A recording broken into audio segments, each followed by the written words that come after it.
Hello everyone and welcome back to another edition of West Ham Fan TV's Post Match Pint, the only West Ham United post-match fallout show on the internet. As you can see, Scotty and Graham are away. Well, Graham's back, but he insisted on wearing a mankini, so I told him not to bother coming.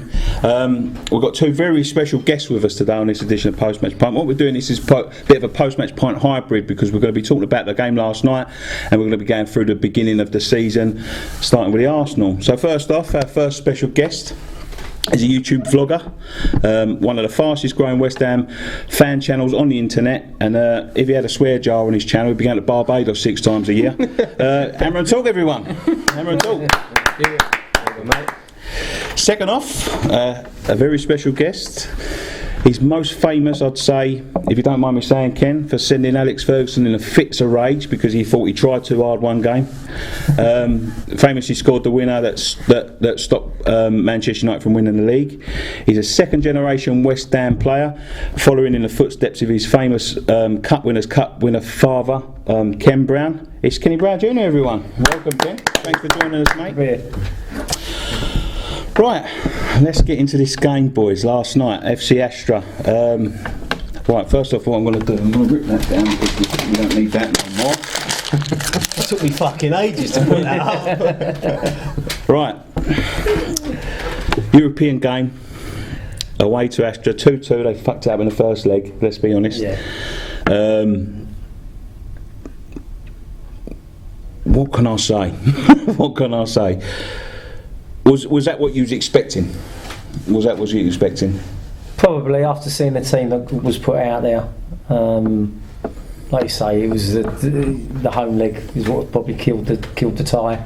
I think we were all hopeful to maybe try and nick something there, and maybe on another night they could have done. But it was a big ask for a really young team. I think the way we started though, I thought they might do it tonight, you know.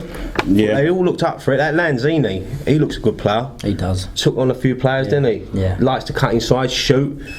Page, left back, had a good game. Oh, do you know what? I thought they'd done us proud. Yeah, I thought they'd done us proud. Definitely. It weren't like when Big Sam chucked the kids in against Forest. No. You know, they all played well last night. Thought Elliot Lee had a good game. Yeah, he ran his socks off. I think he had to come off because of calf injury, wasn't it? Yeah, I think he did have a bit of an injury. So we went 1-0 up. We was cruising. I thought we looked a better side last night, Jay. You know what I mean? So what went wrong after that, mate? Well, I started watching the game at about 35 minutes, so you missed all the game? I missed the first 3 goals. I missed all the goals. So, I mean, I can only go by from when I first started watching it. And I see everything positive. I thought we was playing brilliant. That's what I thought. Yeah. I didn't think there was many negatives to take, in my opinion. No, because obviously I didn't see the first half, but I thought they'd give a good hand themselves, definitely. So we scores in 3 minutes. As you say, we're cruising. Defending, Ken, a little bit. Dodge for the 2 goals, backing off a lot. Yeah, I think obviously that was highlighted after the game when they're analysing it and probably giving him too much room to shoot from the edge of the box. But I think prior to that, on a coach's point, you'd probably think it was too easy as well. He skipped by, I can't remember who the player was, skipped past the player wide, which was a little bit too easy. So yeah, I think on every goal you look and think, well, yeah, you could probably avoided that. Still had to be finished. Then you have to look, could the keeper have done maybe better with it? Might be a bit harsh on that. But even at 1-1, but I think the turning point, as soon as that second goal goes in, then it's a massive uphill task. The thing is, with them going 2-1 up, it didn't really make much difference from it being 1-1. We still had to score a second goal, didn't we? So, and I thought we was going to get the second goal, but what do you make of Randolph? He's a big talking point this morning because I'll be honest. He had one go over his head, didn't he? When he hit the crossbar, he sort of flapped it, didn't he?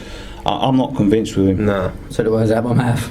I'm not convinced with him whatsoever. No, I think you're looking in. He's stepped out a few times. Adrian stays fit and continues the form he had last year. If Adrian got injured, would you feel comfortable having him for 10 games? You know, you wouldn't. No. That's why I think maybe I'd rather have offered Yusi another year deal. You know. I also think with the goalkeeper situation, I think you've got to have someone pushing him. Do you know what I mean? And I don't feel like he's going to be pushing him for a first team starting place. I said on Post Match Pint a little while ago, I'm surprised we didn't go for Bentley, the Southend goalkeeper. Yeah, he's a great goalkeeper, young. You know, he could have pushed Adrian. Yeah, I think Adrian needs any goalkeeper needs that. If they know that they're comfortable and know that they can make a few rickies and be all right, not get dropped, then. Like Adrian pushed Yusi when he first come in, and then he become number one. Absolutely. Yeah, I think you've always with that goalkeeper position because it's so, you know, it's one man, isn't it? You know what I mean? You don't change the goalkeeper often. You know what I mean? You defenders swap out, strikers swap out. The goalkeeper always seems to remain. And I think you've got to have that sort of like that put. And I can't see him competing.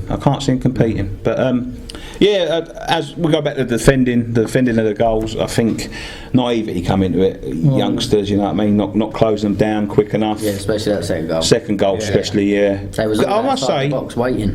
I must say he finished them two off brilliantly. I thought. Yeah, it's still good. He still had to finish it again. The second goal.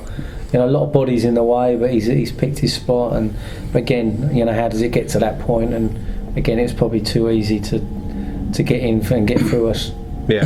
I know I'm going back to Randolph here, but I think it was the 80th minute. One of them took a shot from outside the box, and he done a worldie. Yeah, he did pull off a good save. You know what? Only because of that save, I think we're still got that hope of those 10 minutes.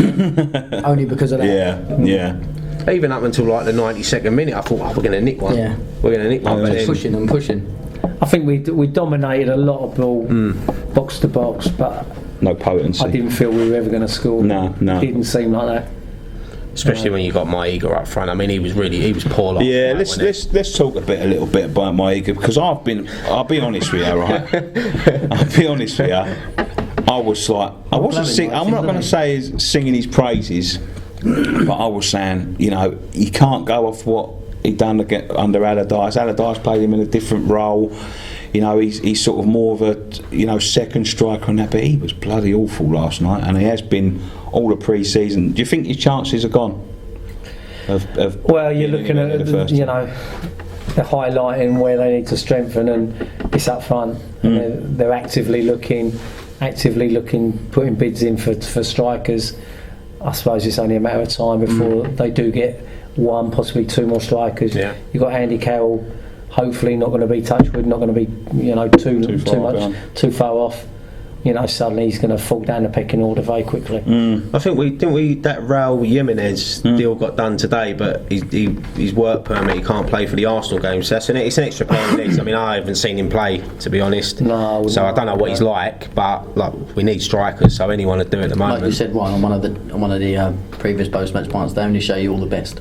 That's the thing about YouTube, isn't it? They don't show you the stinkers, do they? Unless they're making a comedy video.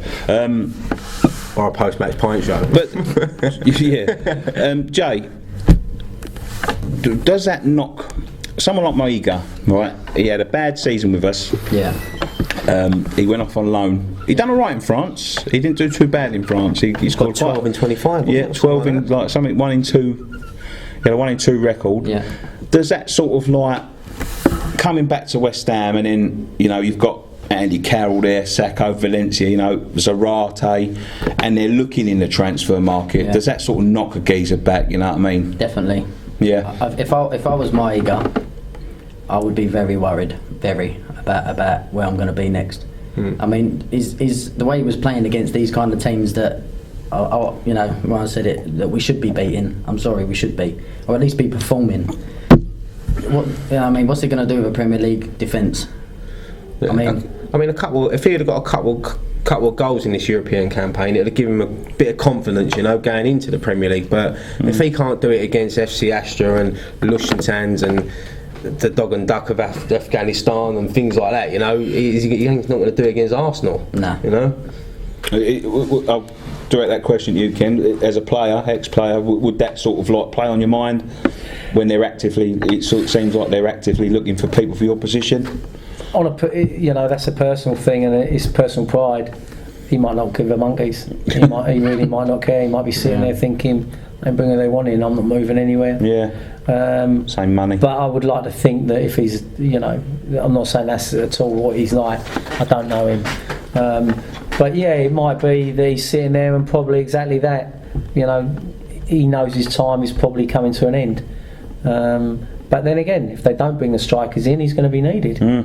You know, so they can't sort of completely cast him aside. I think they was too sharp last season of getting rid of them two when they went out, because there was one point in the season when we had no one fit, you know, and someone like Zarate, as I said, I didn't know about his loan deal last year. Could we have pulled him back, could we not?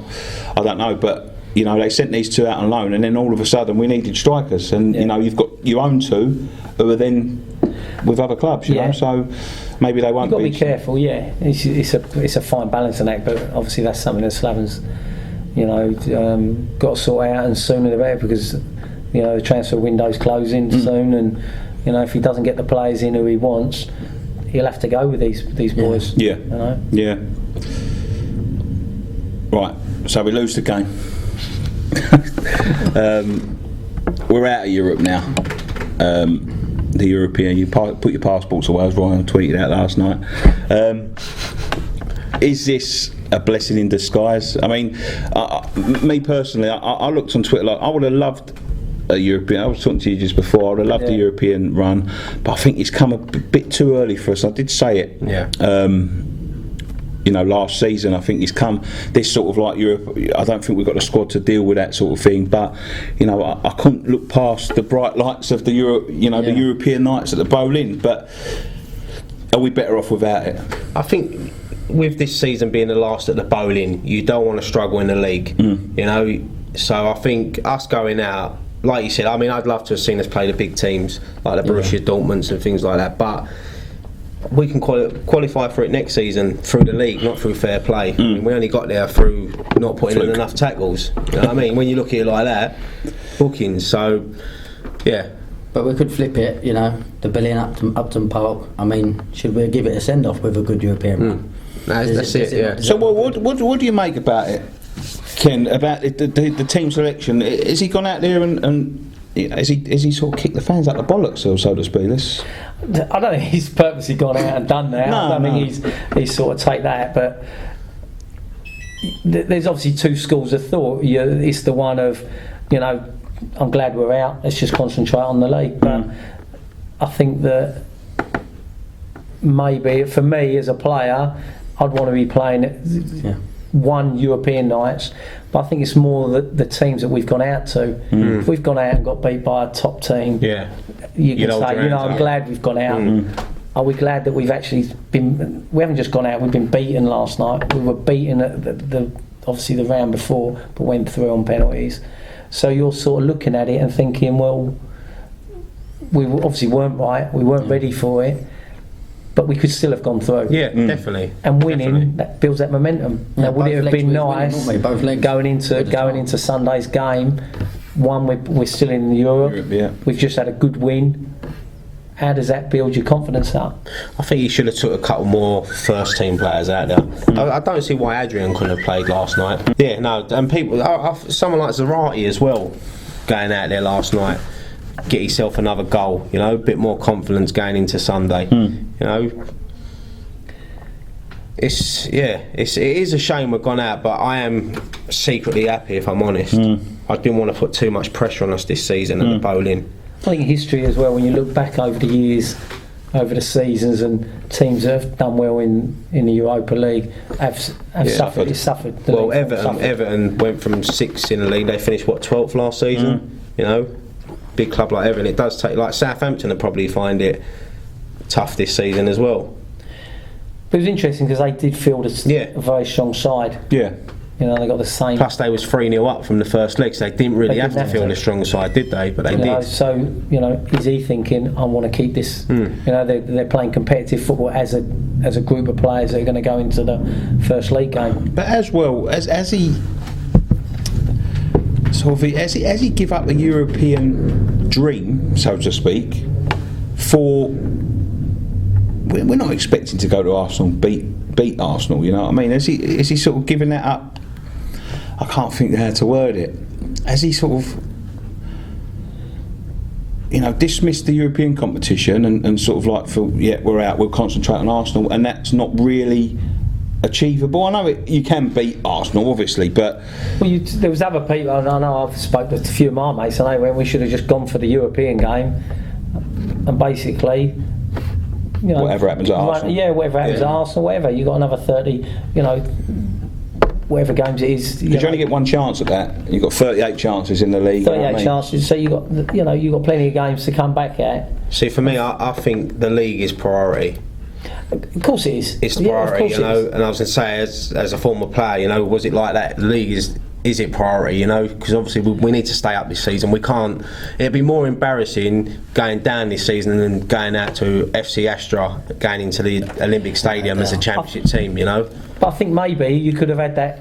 You could have been making that decision. You could have made sort of a more formal decision. You know, we could have made that decision. That decision's been taken away because obviously we're out. But if we're still in it and our form's struggling, then you can go and play the kids in them games. Doesn't matter. You can say, look, our form's struggling. We're not interested in the Europa League. Yeah. The only other thing as well is they obviously got rid of Big Sam to bring Bilic in to take us to the next level. Now we're out of Europe. We're sort of in. Sam would have been in this position as well. There's no difference, is there? Bilic is just going to have a league campaign and the Capital Cup and the FA Cup. Well, that's what I was about to say, Jay. Let's start with you on this one, mate. He's sort of, as we're out of the European, like last night, I thought that West Ham fans thought last night. I mean, it's part embarrassment. I know going out to a small club like that, you know what I mean. But they sort of moved the goalposts a little bit in the fact that sort of we was in Europe. You know, and we was going to do well in the league, and now they're sort of like goes out of Europe and moved them over here and said, like, nah, league campaign is most important. You know, don't worry about that European. All we've got to do is stay up. Now, all we've got to do is stay up. They should have given Allardyce another year's contract. Yeah. You know what I mean? Like that's not what we're trying to do. I thought the next level was European success. That's what I thought it was. Yeah, and like, you know, you get that sort of essentially a top 10. You get that sort of head start. As I say, it become a bit of season, but you know, have we moved the goalposts a little bit? Because saying that survival is the main aim, I think you could have more or less guaranteed that with Allardyce. Yeah. So we're not progressing. They don't want progression. Like last year, it was all about progression. I think it was just a witch hunt against him, to be honest. Even going by the bench, you could see the priority. I mean, I said on my Twitter that I was thinking of a snatch and grab. You know, I know a lot of people won't agree with risking players, but I was thinking of putting the two big boys on the bench for a snatch and grab, and we could have done that at any time of that whole game because we was only one goal behind. You know, so any time we could have brought them on and done it. I'm not saying, you know, I'm right or whatever, but it would have been a good option. Yeah. But we just went out and. Obviously, now the goalposts have moved because they've got to be moved. The thing is now, though, if Bilic goes to Arsenal and we win, he's going to look. Everyone say, "Oh, he was right to do it."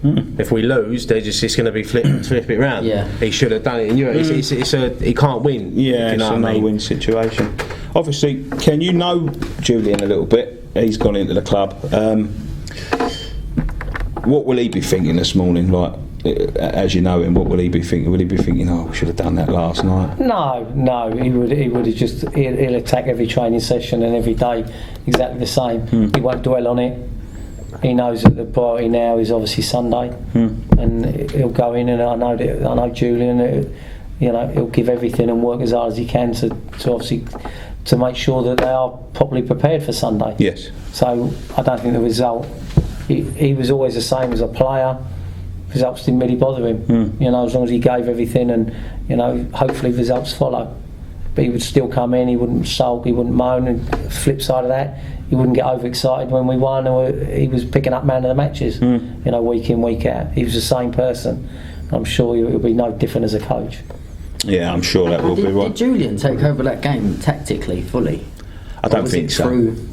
No, I think Bilic done his team talk in the hotel because he weren't allowed in the dressing room, was he? So, but I think they have ways and means of all that. You know what I mean? Like, you've heard stories of Mourinho going in a fucking washing basket at half time. You know what I mean? See Bilic's come out in a cake or something in the change room. Yeah. But no, I don't think he was. I think it was all down to Bilic. Really, he sort of briefed him, but he would have had to make decisions at key times. Yeah, definitely. And I don't think he done that bad, to be honest. As you say, I thought the kids done us proud out there. You know what I mean? I think they've done as good a job as they did. As they can thingy. But Anyway, that's done now. Out of Europe. Does us going out of Europe affect future transfers, i.e. Hernandez? Yeah. So we're doing That's a good point, Jay. Yeah, I didn't even think about that. Obviously, like, you know, some of these players might have signed on the strength of the European football, like Payet and, you know, Obiang and whatever. Does it, you know, would you say that would affect that? Yeah. Well, definitely now, obviously for future signings, you don't know what they would have. I'm sure it's a massive carrot for enticing players in that you're giving them European football. I'm sure they wouldn't have sat around the table and went, listen, we ain't interested in, forget European football, you know, we've got our priority is this. They would have used it as a tool, you know, to say, you know, we're in Europe, we haven't been in Europe for however many years now. You know, we can give you that onto the European stage. I think the only thing that can save us from going out of Europe is the lure of next season. What we've got to go into is still there to offer. You know, I think for me that's the biggest thing. You know, I think it's going to take the club. People like Hernandez and Charlie Austin, if we are linked with him. I mean, Charlie Austin will probably look and think, you know, one season at the bowling, then look what we've got going into. It's enough going on this Austin thing, isn't it? This. Yeah, he's not moving. He's been going on. It's like a game of chess, isn't it? Yeah, someone's waiting for the move. Newcastle's there, Norwich is there, and Crystal Palace are there. Yeah. So they're all waiting for him. Tottenham, Man United at one point. No one's willing to hit that 15. Is that what they're after? Yeah, I think that's a no-brainer. Same. I think that's a no-brainer for someone that scored so many goals last year. I don't think 15 million these days. He's impressive. He was, he reminds me of Dean Ashton. When we had him, you know, he's that type of player. Everything in him, and he's got a bit. You know, he can play with his feet. He can head the ball. He's you know, he's big, imposing man, and you know, I think you pay that 15 million for him. I think he'd become our number one striker. I think you can. Yeah. You know what I mean? Definitely. But I don't know why. No, maybe it's the bargaining tool. Maybe they know QPR they're banging trouble. You know, they've got some sort of financial burden hanging over them. So maybe they're thinking, you know what, leave it. You know, till the end of the transfer window. We'll nick him for 8 or 10. Plus Jarvis, yeah. But yeah, maybe it's that. But you know, no one's. I think someone should just. You know, I think we should just pay the money. You know, they're always scrimping and scraping there. But I had a go at them last year about this. They're always sort of like setting up deals and pulling deals last minute to sort of like try and get sort of bit of money knocked off and all that. What do you like with that? No, notorious. Oh, right, yeah. True. But yeah, like they'd set up loan deals and then they'd set up transfers and then try and change it last minute, so sort of like entices clubs. So I think they should just, you know, change the policy, hit the 15 million, get him in, get him done. You know what I mean? Get him. Everyone's crying for it. One thing I would say about Charlie Austin, though, in the last 7 seasons, he's never played a full season. Has he not? No. It's them knees, isn't it? So yeah, he was out a long time. That's probably why they're thinking, well, hang on, maybe when you can get someone like Hernandez for 8 or 9, you know. I've heard they've really pushed it up to 12 now. I'd love Hernandez at West Ham. I think he's a goal poacher. He's like a Tony Cottee type, you know, Jermaine Defoe. You know, I know we don't like to say his name, but you know, he is. Yeah, he'll get you important goals, and that's a real striker in it. Anywhere inside, you know, with TC, he was the same. Anywhere inside that area, you had a chance with him if he's got the ball. What would be interesting again because what will dictate that is obviously the system that he plays. If he's going to play one up top, is he ideal for that? Probably not. No. You know, if he's up there with someone else, I think that's all we've got at the minute. Then suddenly, I think we've got choice. You know, it does open things up, and that type of striker is what they'll need. But well, fingers crossed we get something done. They've got their fingers in a few pies, I'm sure. So. Right, let's move on. Waiting for the deadline when Cole turns up. Yeah, turns up in a cab. Right, Europe's dead now. Let's stop talking about that. It's all done and dusted. We're out. Obviously, coming up now, we've got a massive season ahead of us. You know, it's going to be exciting. It's going to be, you know, upsetting. It's going to be exciting at the same time. You know what I mean? Last season at the Bowling, we kick off against Arsenal. Sunday, 2 days away. What do you think? What do you think about the season as a whole? What can we do? Yeah, what can we do? Very optimistically, I think we can hit a top 8. Yeah? Yeah, I think we can. I think that's... As long as the keys keep fit. I think that's, to be honest, if you want to progress, I think that's I think that's the mark you've got to be aiming for. Yeah. 8th, you come 9th, 10th, not a disaster, but I think that's what we should be aiming for. 8th, if you want to go forward. Well, as long as there's some progression. So okay, maybe 2 good cup runs, or at least 1 good cup run. Getting you into semi-finals or whatever, and you're finishing comfortably mid-table in that 10th, 11th spot. You'll take that all day long. Yeah, I'd love to see us have a great start like we did last year. Yeah. Get to January, we know we're safe. Have a good go at the FA Cup. Because it don't start till late January, does it? The FA Cup. Love to get the Bilic, get a couple. I've got a good feeling about something like that, because football's a funny. Let's take a word from Greasy. It's a funny old game, and these sort of things sort of chuck up something every now and then. Do you know what I mean? It's the last season, like fairy tale, like Roy of the Rovers type. I think it might happen. And I'm not saying we're going to win anything, but I'm just saying it's sort of like, it wouldn't surprise me if we hit a semi-final or final, anything like that. You know what I mean? Yeah. Football chucks up that sort of thing every now and then. You know what I mean? And fingers. I don't remember it happened to us a lot. You know what I mean? Things like that. Listen, it's a massive season. Whatever way you look at it, whether we're in Europe, out of Europe, cup runs. We all know that whatever happens, we've just got to make sure we're in the league next season, and we can, sort of sit in this time next season. Yeah, as long as it doesn't matter as long as we're going into that Olympic Stadium in the Premier League. It's the be all and end all. It's the TV deal as well, isn't it? You can't even. We can't afford to go down. No. Do you know what? That is a sad thing about football. I was only saying that the other day. There's probably 17 teams sitting in that Premier League that was in it last year.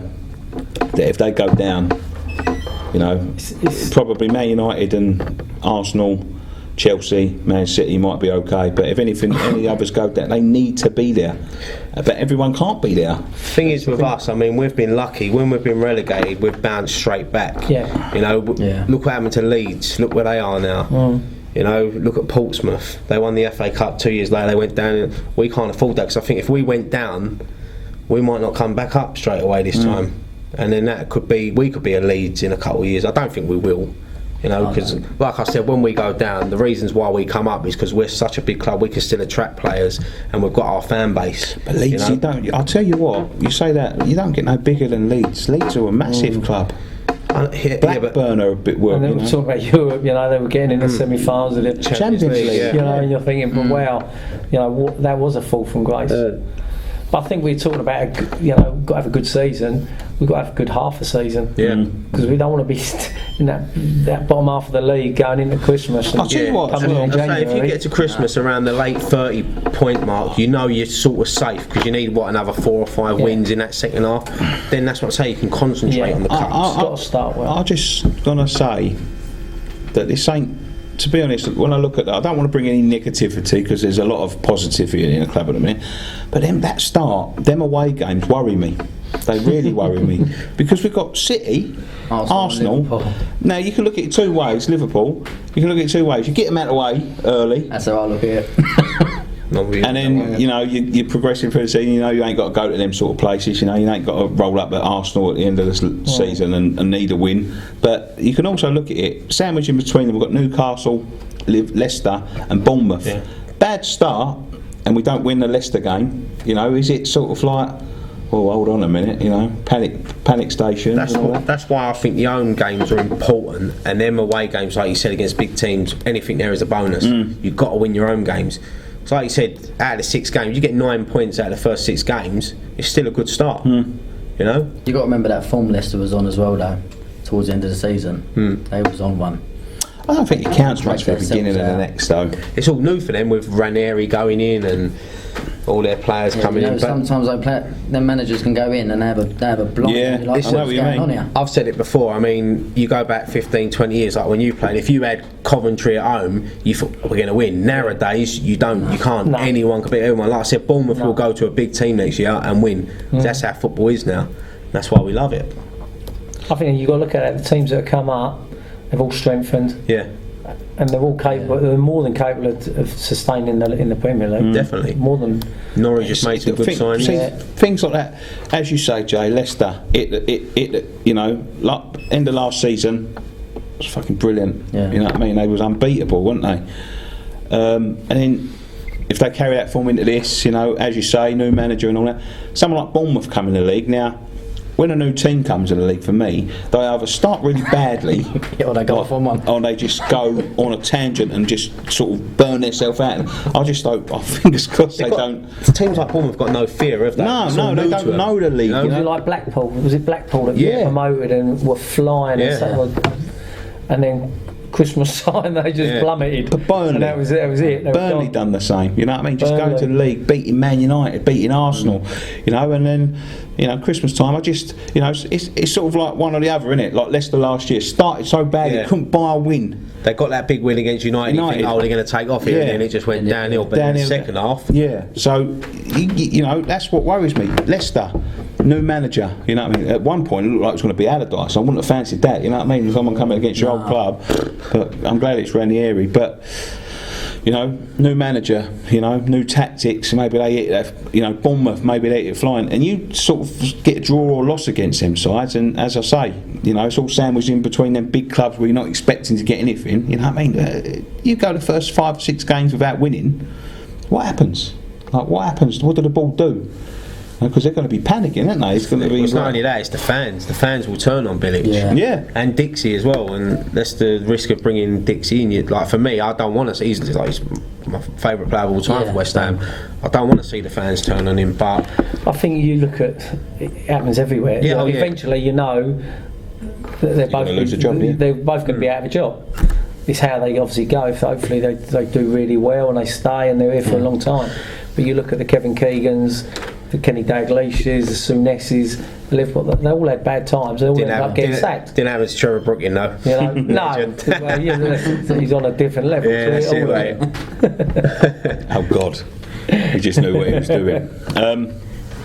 It worries me, but I suppose maybe we're going into it and just thinking, fuck it, just go red. You know what I mean? I don't know. It worries me. I don't know why. Normally I'd be so confident. I think we're in for an exciting season. It's an emotional season to start with because it's the last at the Bowling Ground, but I think it's going to be exciting. I think Bilic has got something about him. Like I said, I'll hold my hands up. He wasn't my first choice, but now he's here. I'm backing him 110%. And like you said earlier, you don't manage your country with a good record. Top European teams like Listen, he hasn't got it out. He hasn't got the job out of sentimental. And he done well with Croatia. Didn't they get to a World Cup? They got to a World Cup semi-final, didn't they? As a player, No, and a manager. He took them to the World Cup. They lost to Germany, I think it was. Did they? Yeah, in 2010 I never knew that. Or something like that. Sure it was. Or it was the Euros, one of them. But he definitely got to a semi. No, I like his credentials, but I just, it's imposing yourself on the team. You know what I mean? As he had that chance to impose himself on the side. His first pre-season, it hasn't really gone to plan. In the fact that for a lot of it, he's had the squad split. You know what I mean? He's sort of like in Belfast or Cork 1 minute, and then he's flying over to do this. You ain't got that real. It's a really different start, isn't it? To anybody really. You ain't got that demanding squad. You ain't got that chance to sort of like put everyone together, see who gets on with who else, and see who clicks with who else on the pitch. You know what I mean? That's true.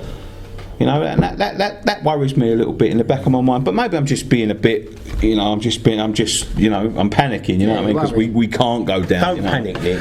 Have faith. But fingers crossed we do have a good season. What else we got to talk about? We got anything else? I think that's it, really, isn't it? Yeah. Let's talk a little bit to Kenny about his career. Because you must have some. Is the timer all right? Is everything? Yeah. It's all right. Let's talk a little bit about Kenny about his career. Come and sit on my lap. You must have had some stories, mate. You played with Dick. Did you play with Slaven? Played with Slaven. Yeah. So you must have obviously played with Julian, and when I first signed with the club. Remember signing, and Billy took me through to the old gym. I mean, it's still there now, but the indoor Astro, and the kids were training sort of in the afternoon. And you're sort of looking, and the window was that big. At the door, there was no viewing gallery. You either stepped into it to look, or you stood by the door, and there was like a 5-a-side going on. and then you're sort of looking again, and they were schoolboys. It wasn't even the youth team, and then Julian was in there with a massive brace on, smashing everyone, smashing balls like proper, just training like he always trained. But that was the first day, and I looked through and thought, blimey. You knew about Julian. I played against him as well. But Bill just spoke so highly of him. Yeah. Then over the years, I got to know Julian, really well, and good friends with him, and we had a good relationship at West Ham. And then afterwards, when we both lived in Spain we were sort of 10 minutes from each other. Golfing? When he was golfing, yeah. And it was, he's just a nice fella, complete opposite. When people meet and they're expecting one thing, but actually he delivers the complete opposite. I spoke to Julian last week. I said you was coming on, and I said, like, what was Kenny like? He said, top lad. I said, is there anything you can do? He didn't tell me any stories, but he told me to ask you about the moon and stars in Romford. Well, because I was, I lived sort of in and around Romford, and we used to meet up, and I really got close to him because of his injury. Because he was never playing at a weekend, and if I was playing, great. If I was, because I was sort of in and out of the team, and I really got to see him. I'd be socialising with him a lot more because players were away, and he was close to me. And we ended up where he lived out. He lived out at Latchington, which is obviously quite a way out. So when he came in, he'd stay around mine, and so that's how we really got close. But yeah, the Moon and Stars was just a pub that we used to go to, and there was a couple of nights in there that were quite interesting. All right, we'll leave it there. I don't want to get you in trouble. Not going to get me into trouble. No, my days are long gone. But no, it was. But what you had was a really good group of. It wasn't just little factions going out. When you went out for something to eat, when you went out for a drink, near enough the whole squad was there. It was a really lovely, proper atmosphere. When you signed for West Ham, Ken, you didn't start there, did you? At West Ham? No, I was at Norwich. Yeah. I was at first year YTS at Norwich. Brilliant, good club. Still a very good club. Could attract players there, but I think in them days you sort of. Obviously, I was there. My dad was manager, so went in the youth team. But in them days, you didn't have obviously academies like now. You had day release, 1 day a week, and then you went into the youth team, and that was it. So I was fortunate enough to do the youth, the YTS for 2 years, and then again, dissimilar to now, you had a reserve side, which was a full games program, and you played against all the top teams. You played at their grounds, so you were playing at Stamford Bridge, you were playing at Highbury. We were obviously playing at home at Carrow. You're going to Upton Park, and but you had a full fixture list. 40 odd games in it. You probably had a year in there, possibly 2, and then it was a progression into the first team. And I was fortunate enough to go through, jump through the teams and played. I think they played the back end. I played 17 of the back end of the season, and we finished 5th in Division 1. So really good season. But I was still a kid. I didn't really know what was going on. Just going out enjoying my football. So loved my time there, and then I think it was the following season Dad ended up getting sacked there, and I ended up at the end of the season then, because in them days you couldn't just move if your contract was up. As long as they offered you the same terms, whether you accepted it or not, you couldn't go anywhere until someone come in for you. But they would, be fair to the club. They think because of what's happened, we're happy to let you go. You go and find a club, and so I spoke to Brentford, Steve Perriman, and spoke to Brighton, who were both in the league below, and then Dad ended up getting a job at Plymouth. So I thought I think we both agreed. Look, I've had my time with him. I've moved to a different club and sort of come away from his shadow and sort of go that way. But he said, look, come down and have a look what you think.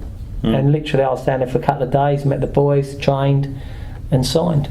And again, 3 really good seasons, which was now which would have been, which is a championship now, and loved my time there. The only thing with Plymouth is obviously where it is. The travelling is horrendous.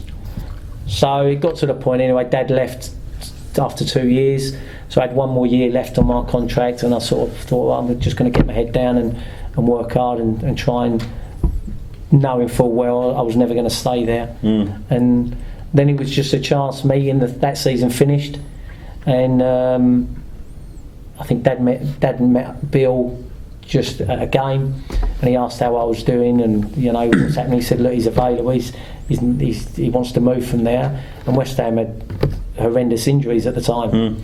So Bill said, would he come up here on loan? And obviously the conversation was had, and I got a phone call, and that next day I travelled up and signed the loan forms, and I think the first games was the old Makita tournament at Highbury. So we played Sampdoria and Panathinaikos. Sampdoria we got beat 6-0, could have been 16-0, but we had I just literally turned up training Friday and we played on the Saturday. But they had, all their internationals out. Viali, I mean, proper players, and they were just too good for us. And the only reason I think we got into it because the team had dropped out. I can't remember what the criteria was to get into that, but we got invited in, and we said, yeah, we'll do it. So that's how we got invited in there. Then we drew against Panathinaikos, and I think we won on penalties. So we finished third in it. But that was my time, and didn't really look back from there. My loan was coming to an end. The season started, so I started the season, and then we played Villa, and fortunately enough I scored, and we won 3-1, the first win in the league. And I think the following week my loan was up, so they went back to extend it, and Plymouth said no, you either buy him or send him back. So there was a strong possibility that would have been my time, and I would have had to go back to Plymouth, and that would have been it. But fortunately enough, West Ham sort of liked me, and Bill liked me, and decided to go down the compensation route. So it went to a tribunal, and I can't remember how much it was then. I think it was like 170 grand or something with add-ons. And I signed. He gave me literally. I agreed, and then that was in agreement. We hadn't talked personal terms or anything. And then before the Notts County game, we had Notts County on a Saturday. He literally just gave me a bit of paper and said, look, is that okay? And that was it. There was no negotiation. It was, love to stay. Did it come into it? Obviously, you played with your dad, and knew your dad, and you must have known him growing up. Did that sort of and the club? Listen, the club was everything. And just to have that opportunity to play at the club. Yeah. And to think that, actually I've earned to come here, and because I'd done 3 years at Plymouth, and when you're down there, you always think, I want to play at the bigger clubs, and I'd never ever thought that I'd have the opportunity to do it. But like I say, just to have a chance meeting, and if West Ham hadn't had the injuries, I wouldn't have even been thought of. So it came about in that way. But when you're actually sitting in a room we've all been there, and I think you speak to any player, Bill walks in a room, just takes over. It's just the awe of the man, of being a man. Simple as that. So sitting there, you just had very simple in everything that he spoke about. There was nothing complicated. He didn't try and baffle you with anything. He just spoke how it was. It's one thing I never understand about West Ham. Why hasn't got a stand named after him? Billy Bonds.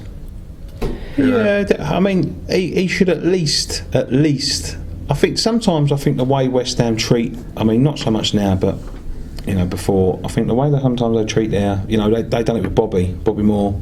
I didn't think they treated him very well at all after he'd finished playing. No, at all. They chucked him out of a game once, didn't they, for not having a ticket? Yeah. And I think that was a bit. I think it's a bit different now, but hopefully that it hasn't tarnished them too much, and they can come back and. Yeah, well, obviously with the Bill, Bill leaving under the circumstances he did wasn't good.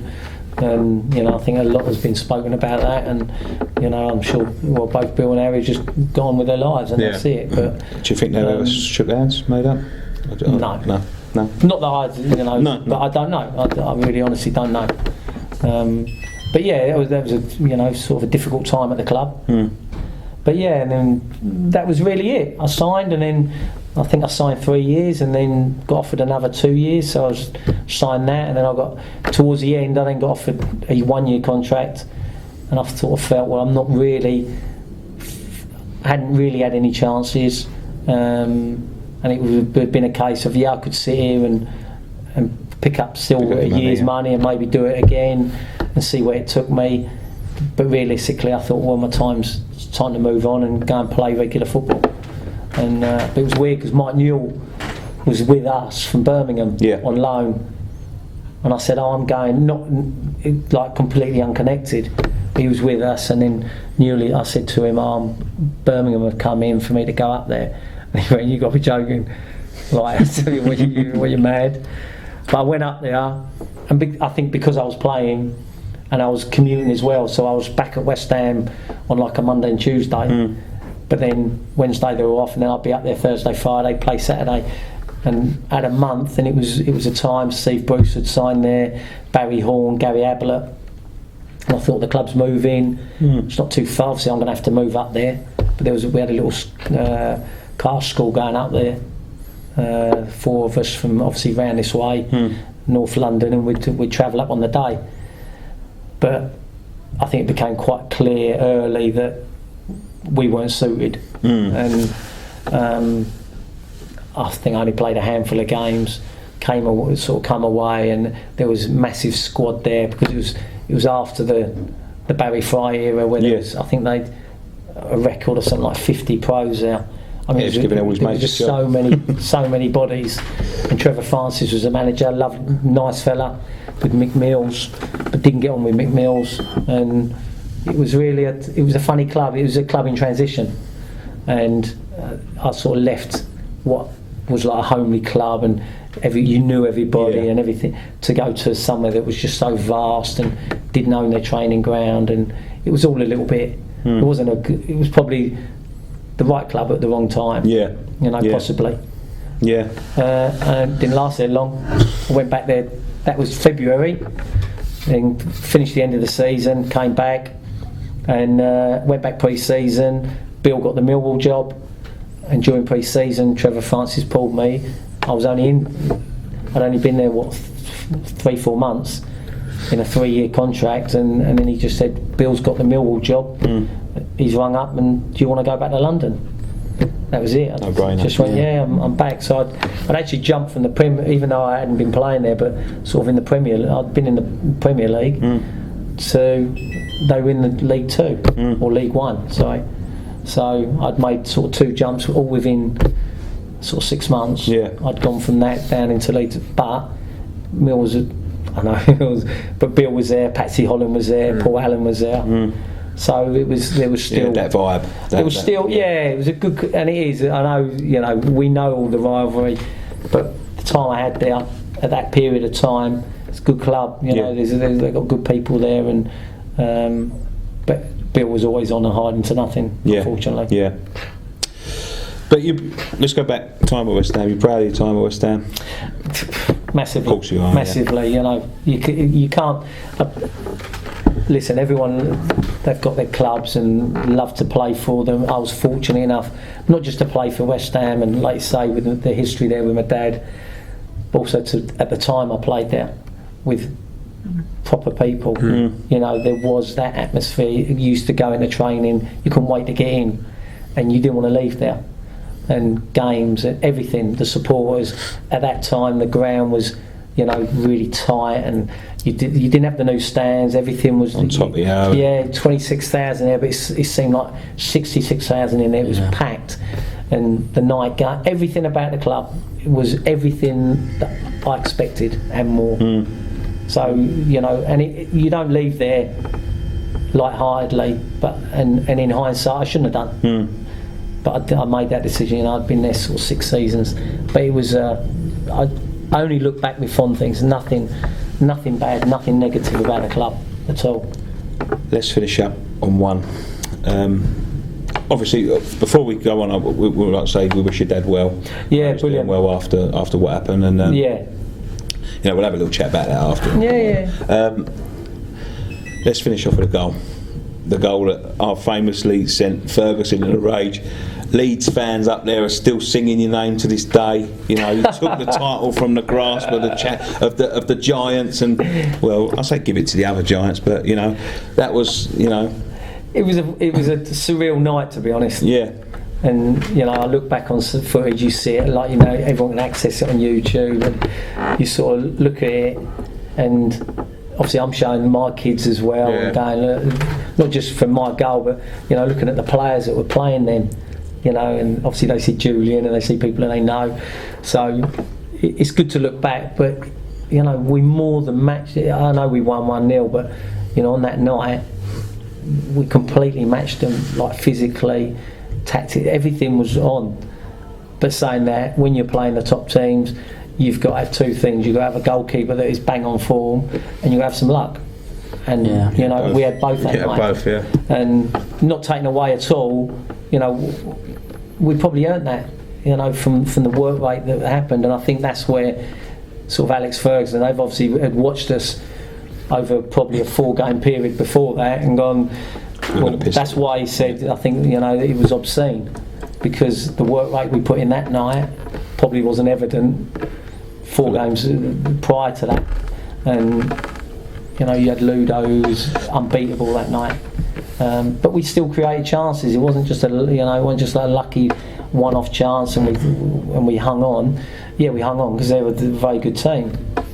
But you go from there, an unbelievable experience, a night again under the lights, everything, and then I think it was 3 days later we played Coventry away. We get beat, and you know, you're relegated. Yes. Mixture of emotions. Yeah, it is, isn't it, in a week. But I would say this about Ferguson. We've all had a little chuckle at Ferguson over the years about that. You know what I mean? Everyone sort of like brought that up, but you know, when he says things like that, I think he's such a bad loser. That's what makes him such a good winner. Do you know what I mean? Because you got to have that edge. Yeah. But I was fortunate enough to be invited to a function back at the club a few years later, and it was in aid of Tony Carr.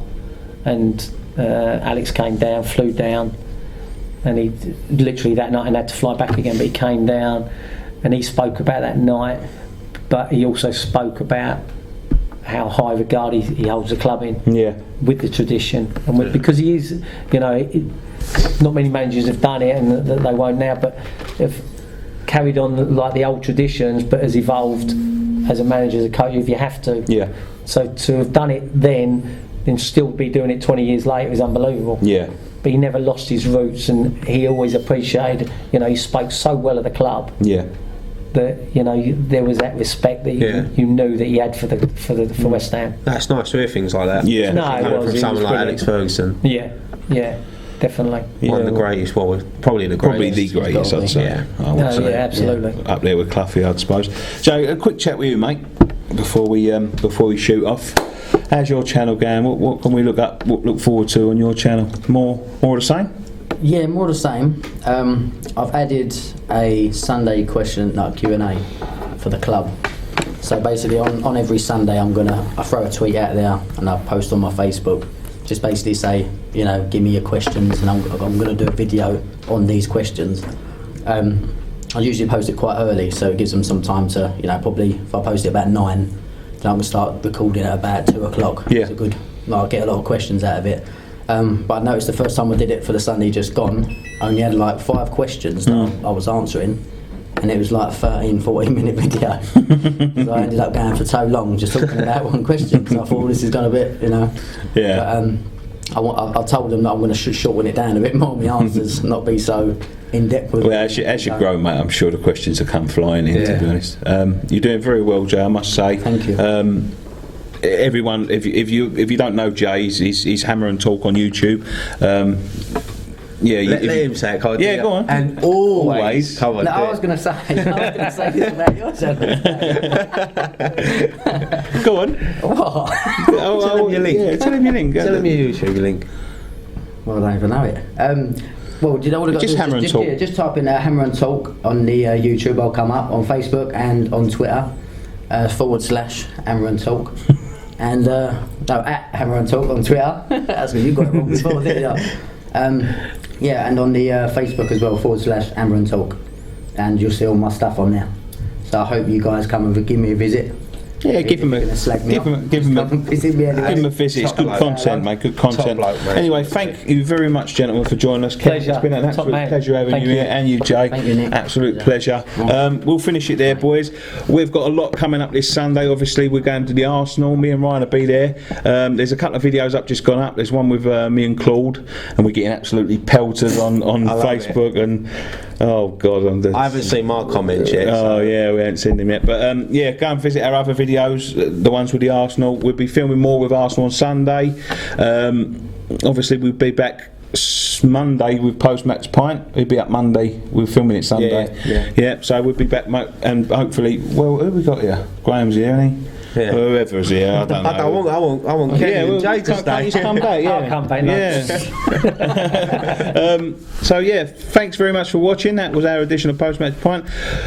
Follow us on Twitter at West Ham Fan TV, Instagram West Ham Fan TV, Facebook.com/West Ham Fan TV, and we'll finish it with the usual. That's how you do it. Come on, you irons. Come on, you irons. The team's clicking at the moment, you know what I mean? Everybody kind of who follows Arsenal is feeling very confident because it really feels like a team at the moment, a real team effort and the real strength in depth. So I'm feeling good about the game. I know you guys have, you bought a lot of